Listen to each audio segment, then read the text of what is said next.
को भूल जाओ। तो वहाँ यादव भी नहीं है। बात सुनो, पहले जो कह रहा हूँ उसको सुनो। ये सब भूल भाल जाओ। ये MY करके बाकी आर सब भारतीय जनता पार्टी और दूसरे पार्टी का वोट है, समझाना। यादव भी वहाँ नहीं है, यादव भी नहीं है वहाँ। मेरी बात सुनो ना। बीजेपी के साथ हैं यादव। ये मेरे, तुम क्या कहलवाना चाहते हो? हम यही कहना चाह रहे हैं कि अशोक यादव जो हैं वहाँ यादव 2% वोट वो ले लेगा यादवों की। फिर वही बात, ये जो हमारे समीकरण का वोट है उसमें A to Z है, A to Z। क्या मोदी का चेहरा बताओ? सामने तो प्रत्याशी नहीं है, सामने तो मोदी का चेहरा पर चुनाव लड़। मोदी का क्या चेहरा है? लोग कहते हैं बीजेपी कैंडिडेट नहीं है, हम मोदी को ज्यादा खूबसूरत है। लोग या लालू यादव से ज्यादा विजन है उसके पास, या लालू यादव से ज्यादा एक्सपीरियंस है उसके पास? बताओ। मोदी बॉन्ड के नाम पर, इलेक्टोरल बॉन्ड के नाम पर कितना 1000 करोड़ रुपया, वह आम जनता ही का पैसा है ना जी, चाहे वो किसी इंडस्ट्रियलिस्ट में तो सभी दल शामिल हैं। देखो ये फिर वही डिफेंड कर रहे हो उसमें सभी दल भाई। उसमें क्यों डिफेंड? 3,600 करोड़ का की बात है, किस पार्टी को मिला? आपको कौन से सुरखाब के पर लगे हुए हैं कि आपने इतना पैसा जमा कर लिया? वही ED का डर, वही इनकम टैक्स का डर। आप क्वेश्चन बनाए अब तक कि महंगाई कैसे घटेगी? आपने क्वेश्चन बनाया कि जिस तरह से तेजस्वी यादव ने नौकरी दी है, नौजवानों को नौकरी मिलेगी या नहीं बनेगी?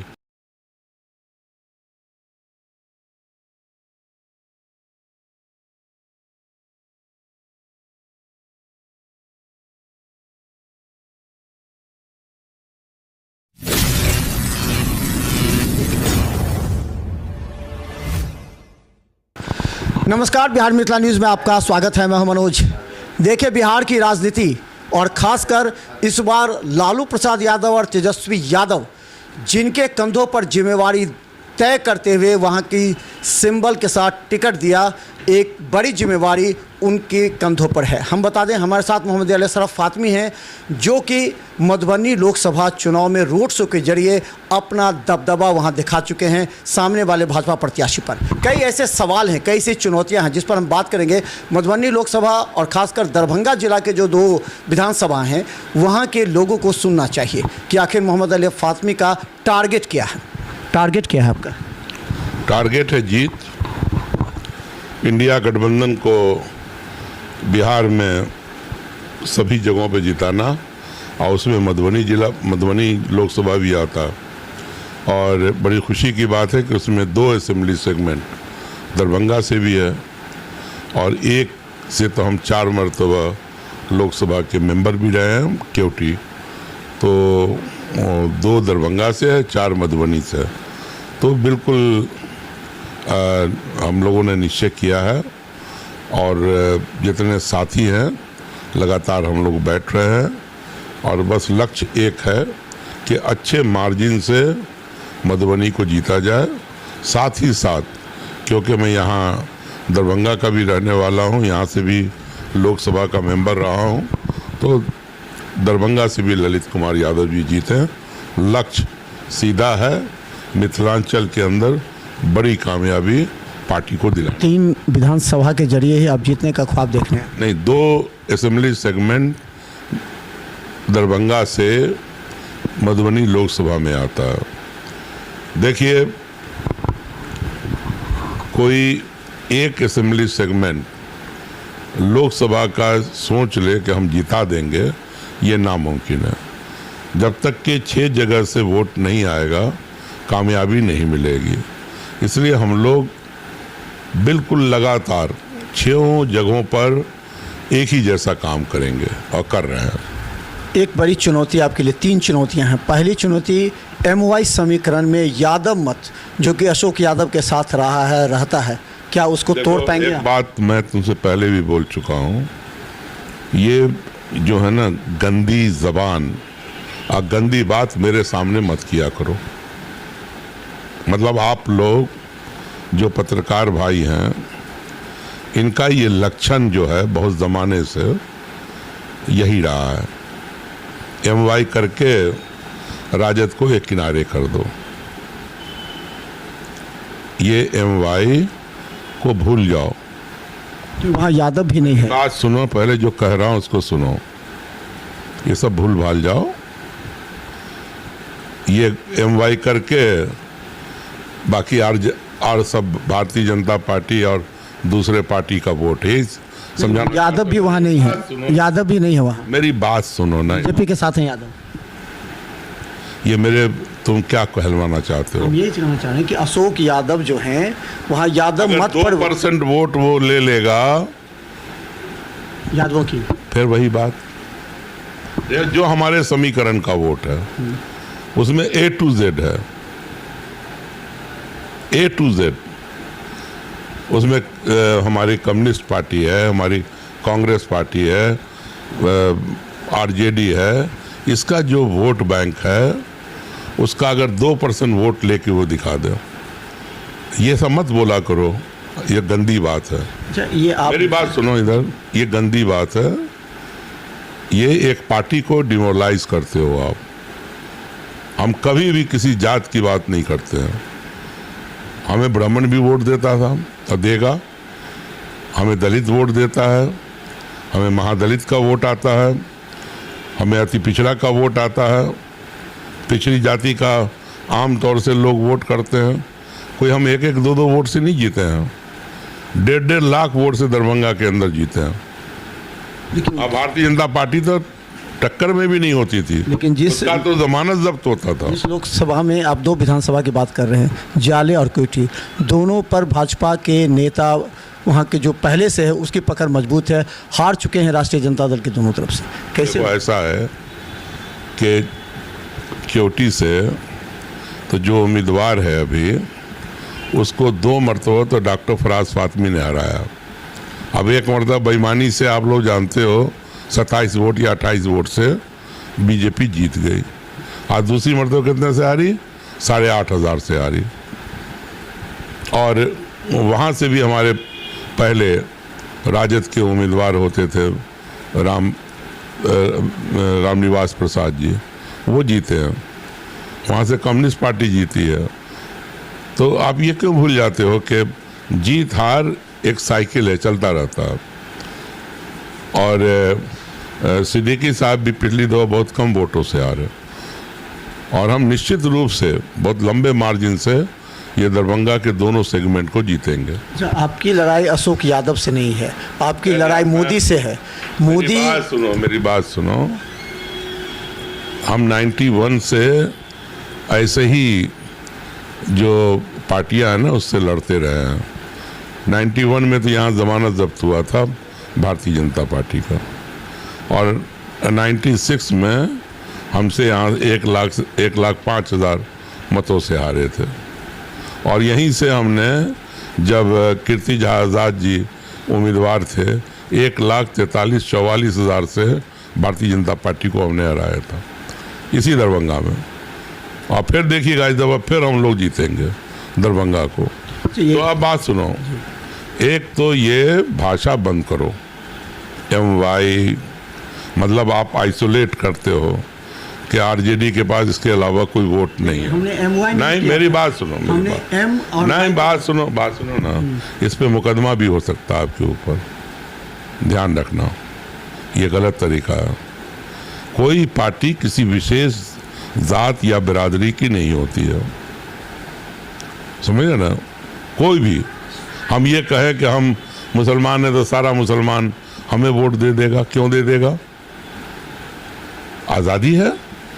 कोई इलेक्शन लड़ रहा है तो हर को वोट मांगने का अधिकार है और मिलने का अधिकार है। और समझ लेना कि तेजस्वी और लालू की जो आज राजद है ना, ये A to Z की पार्टी है और ये सब की पार्टी है। और ये आज तेजस्वी यादव ने 5 लाख से ऊपर नौकरी नौजवानों को दिया है। आज जो हमारा पहला रोड शो हुआ उसके अंदर हर बिरादरी के नौजवान थे। क्यों थे? क्योंकि उनको उम्मीद है तेजस्वी यादव से। क्योंकि तेजस्वी यादव ने इस दफ़ा जो नौकरी दी उसमें उन्होंने ये नहीं देखा ये कौन बिरादरी का, ये कौन ज़ात का, ये कौन मज़हब का। जो भी नौजवान थे उनको नौकरी मिली, उनके ज़माने में रोज़गार मिला। और निश्चित रूप से ये चुनाव जो है नौजवानों का चुनाव होगा। यही पूछ रहे हैं कि आपको लड़ाई अशोक यादव से नहीं है, मोदी से है। तो मोदी का जो चेहरा देख रहे हैं कि पूरे देश में है, उनसे आपको लड़ाई लड़नी है। तो उसके लिए आपका एजेंडा क्या होगा, मुद्दा क्या होगा, जिससे लोग प्रभावित हो सके, चाहे सभी बिरादरी के लोग हैं। क्या मोदी का चेहरा बताओ? सामने तो प्रत्याशी नहीं है, सामने तो मोदी का चेहरा है, पर चुनाव लड़- मोदी का क्या चेहरा है? लोग कहते हैं बीजेपी कैंडिडेट नहीं है, हम मोदी को ज़्यादा खूबसूरत है, लोग या लालू यादव से ज़्यादा विजन है उसके पास, या लालू यादव से ज़्यादा एक्सपीरियंस है उसके पास। बताओ क्या है लालू जी के मुकाबले में मोदी क्या है? बताओ के सामने तो है मोदी ना। क्या है? लालू यादव ने एक दफा नहीं ना जाने कितनी दफा दिल्ली के अंदर सल्तनत बनवाई है और प्रधानमंत्री बनवाया उन्होंने। अब ये क्यों नहीं याद करो? याद करो 96, 98, 99 के अंदर जो गुजराल हुए और उसके बाद फिर 2004। ये क्यों भूल जाते हो कि he is the king maker? Modi Modi क्या है? मोदी वो तो राज्य और देश लालू के मुकाबले में मोदी है क्या? चलो यही मैं पूछ रहा हूँ, आपसे काउंटर सवाल कर रहा हूँ। क्या मोदी तो पूरे अभी अरे देश भैया, लालू यादव लॉ ग्रेजुएट है, ध्यान रखना। और ये कितना पढ़ा लिखा है मालूम कर लो। लालू यादव पूरे समाज को लेके चलता है, समाज के अंदर बिखराव पैदा नहीं करता है, चाहे किसी बिरादरी के हों। आज लालू यादव ने सबको टिकट दिया है। और मालूम करो भारतीय जनता पार्टी ने किसको किसको टिकट दिया। भाजपा ने तो बड़ा सुनो ना यार, चेहरे वेरे की बात मत करो। लालू यादव से मेरी निगाह में बड़ा चेहरा मोदी हो ही नहीं सकता। अच्छा ये गंदगी का चेहरा हो सकता है, मोदी झूठ की गारंटी का चेहरा हो सकता है। मैं आपके जरिए पूछ रहा हूँ, बहुत बोलते हो ना मोदी की गारंटी, पूछो 2 करोड़ नौकरी कहाँ है नौजवानों का हर साल? गारंटी बताते हो आप? बोलो मोदी ने कहा था कि 100 स्मार्ट सिटी बनाएंगे। कौन सा स्मार्ट सिटी बनी? कहाँ है मोदी की गारंटी? कहा था गंगोत्री से बे ऑफ बंगाल तक साफ हो जाएगी, हो गई साफ? कहाँ है मोदी की गारंटी? मोदी ने कहा था कि जितना धन विदेश में है वो सब वापस लाएंगे, ये मोदी की गारंटी थी। कितने लोग विदेश से लाए गए बताओ? मोदी जी ने कहा था हर के खाते में 15 लाख रुपया होगा। मोदी जी ही ने एक मीटिंग में कहा था, मुझे याद है, कि जब डॉलर घटता है तो गर्दन झुक जाती है, नाक कट जाता है मुल्क का। आज डॉलर की वैल्यू कितनी है? पेट्रोल का दाम कितना है? जनता तो उनको वोट दे दिया, इस सब मुद्दे को जनता नहीं दिया, वोट दिया, उनको जिता दिया। दूसरी बात, जनता ने उनको जो अभी तक वोट दिया है वो नफरत का वोट मिला है उनको काम का वोट नहीं मिला है। कहीं बजरंग बली का किस्सा खड़ा करते हैं, भगवानों का इस्तेमाल करते हैं। भगवान जो है ना, ये आस्था की चीज़ है, ये आपके मजहबी चीज़ है, ये दिल दिमाग का रिश्ता है उससे। आप उसका इस्तेमाल अगर पॉलिटिकल काम के लिए करते हैं तो ये गलत है। दिन रात वही उन्होंने कहा कि दिन रात सुनो, मोदी जी क्या है? मोदी जी नफरत पैदा करने वाले लीडर हैं। किसी से पूछो, दुनिया आज तो दुनिया के अंदर इनकी छीछी हो रही है। कभी देखो इंडेक्स में इंडिया कहाँ पहुँच गया है। आप पत्रकार हो, ये मालूम करो कि जर्नलिज्म के अंदर जो मीडिया का फेस वैल्यू, जो एक आज़ाद मीडिया होता है, उसमें इंडिया की स्थिति कहाँ है आज? मालूम करो। आप डिक्टेटरशिप जहाँ चल रही है, जिन कंट्रियों में किंगशिप चल रहा है, उससे बुरी हालत है। यही मोदी की गारंटी है। मोदी आज बॉन्ड के नाम पर, इलेक्टोरल बॉन्ड के नाम पर कितना 1000 करोड़ रुपया, वहाँ आम जनता ही का पैसा है ना जी, चाहे वो किसी इंडस्ट्रियलिस्ट में तो सभी दल शामिल हैं। देखो ये फिर वही डिफेंड कर रहे हो उसमें सभी दल भाई। शामिल, उसमें सभी को क्यों डिफेंड? 3,600 करोड़ का की बात है, किस पार्टी को मिला? आपको कौन से सुरखाब के पर लगे हुए हैं कि आपने इतना पैसा जमा कर लिया?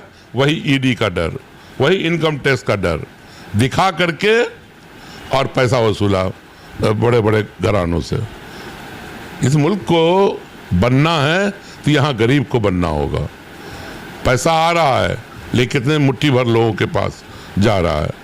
आज जितने भी रेलवे है बिक रहा है, जितने भी देखो संस्थानें हैं उसकी बिक्री हो रही है। अब वो कौन खरीद रहा है?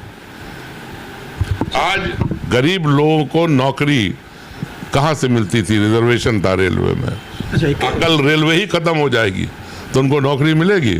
जो यही एक सवाल बीजेपी का है और ये अंतिम प्रश्न भी होगा।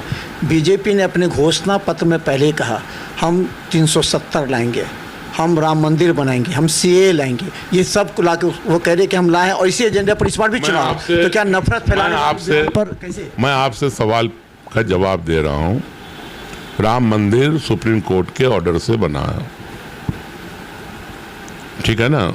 और उसमें बहुत दिनों से मामला चल रहा था और वो अगर उसका अकेले श्रेय लेना चाहते हैं, श्रेय तो ले रहे हैं और तो लेते रहे, लेना चाहिए उनको, ले रहे हैं, होगा। 370 पर भी श्रेय ले रहे हैं। सुनो, ऐसा है 370 के बाद इलेक्शन क्यों नहीं हुआ? 370 हटा दिया। 370 तो कश्मीर को दिया गया था। अब उतना तुम्हारे पास न वक्त है न मैं बता सकता हूँ। अगर 370 हटने से जम्मू एंड कश्मीर के हालात ठीक हो गए, बड़ी अच्छी बात है। लेकिन आज तक असेंबली चुनाव नहीं हो रहे वहाँ। क्यों नहीं हो रहे हैं? असेंबली क्यों भंग कर दिया गया? क्या इरादा है? और एक चीज़ बताओ, जम्मू एंड कश्मीर से ले करके इधर नॉर्थ ईस्ट तक ये कहते थे ना कि हम देशभक्त हैं और हम बहुत ताकतवर हैं, तो चीन ने कितना ज़मीन कब्जा किया इंडिया का, उसको कब छुड़वा के ला रहे हैं? और दूसरा एक चीज़ बताओ, ये कहते हैं ना जम्मू एंड कश्मीर का एक बड़ा हिस्सा पाकिस्तान के पास है, क्यों नहीं मिलाते हो? मिला लो। और जो सीए का बिल तुमने पास किया, इसको दुनिया ने कितना बुरा भला कहा है, मुझे बोलने की ज़रूरत नहीं। दुनिया के अंदर एक डेमोक्रेटिक सेकुलर कंट्री का गर्दन झुक गया। आप समझ रहे हो बात को? तो हर काम के कुछ अच्छे पहलू भी होते हैं, बुरे पहलू भी होते हैं। तो एक बात समझ लेना, ये सब जो है ना, एक जो आवाम है हिंदुस्तान की, उसके जहन को ख़राब करके ये जो वोट लेने का, और उसी को तुम लोग क्वेश्चन बनाते हो। आप क्वेश्चन बनाए अब तक कि महंगाई कैसे घटेगी? आपने क्वेश्चन बनाया कि जिस तरह से तेजस्वी यादव ने नौकरी दी है, नौजवानों को नौकरी मिलेगी या नहीं बनेगी? है कोई एजेंडा भारतीय जनता पार्टी का? आपने ये क्यों सवाल नहीं किया कि पेट्रोल का दाम कैसे घटेगा? आपने ये क्यों नहीं सवाल किया कि देश का गई हुई ज़मीन देश को वापस आएगी? आपने ये क्यों नहीं सवाल किया कि ये आपस में भाईचारा हिंदुस्तान में टूट रहा है, ये कैसे ठीक होगा? आज आपने क्यों नहीं सवाल किया कि जो आदिवासी है, दलित है, महादलित है, अति पिछड़ा है, उसकी ज़िंदगी कैसे ठीक होगी? आपने क्यों नहीं सवाल किया?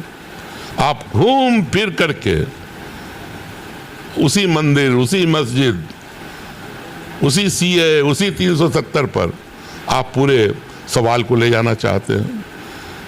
मुल्क उससे ऊपर है, ठीक है ना? अब मुल्क उससे बहुत ऊपर है।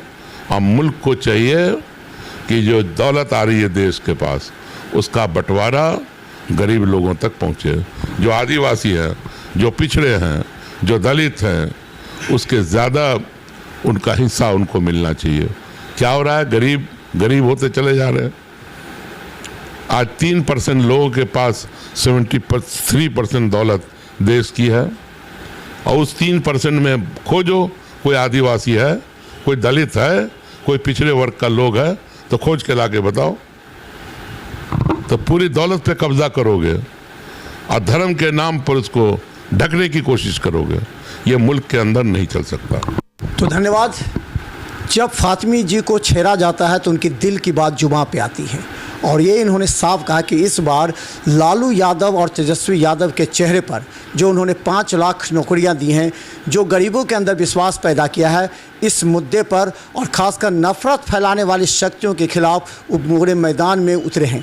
मधुबनी लोकसभा के 3 विधानसभा क्षेत्र पर विशेष निगाहें हैं, बल्कि सभी जाति और धर्म का वोट लेकर के इस बार भारतीय जनता पार्टी के प्रत्याशी को हराने के लिए चुनाव मैदान में हरे पट्टी बांधकर निकले हैं। देखते हैं मोहम्मद अली अशरफ फातिमी को कितना फ़ायदा मिलता है। लेकिन एक सवाल ये भी है कि ये इनकी कम से कम एक ज़िंदगी और मौत से बड़ा ये लड़ाई है, क्योंकि ये इनकी प्रतिष्ठा कभी इस पर दांव पर लगी है और लालू प्रसाद यादव ने एक बड़ी जिम्मेवारी सौंपी है। इसलिए ये लड़ाई इनके लिए काफ़ी महत्वपूर्ण और चुनौती भरा है। हम हर जगह मधुबनी में जाकर के दिखाएंगे जनता क्या कहती है। देखते रहिए बिहार मित्र न्यूज़, क्योंकि हर अपडेट, पॉलिटिकल अपडेट आपको दिखाते रहेंगे। धन्यवाद।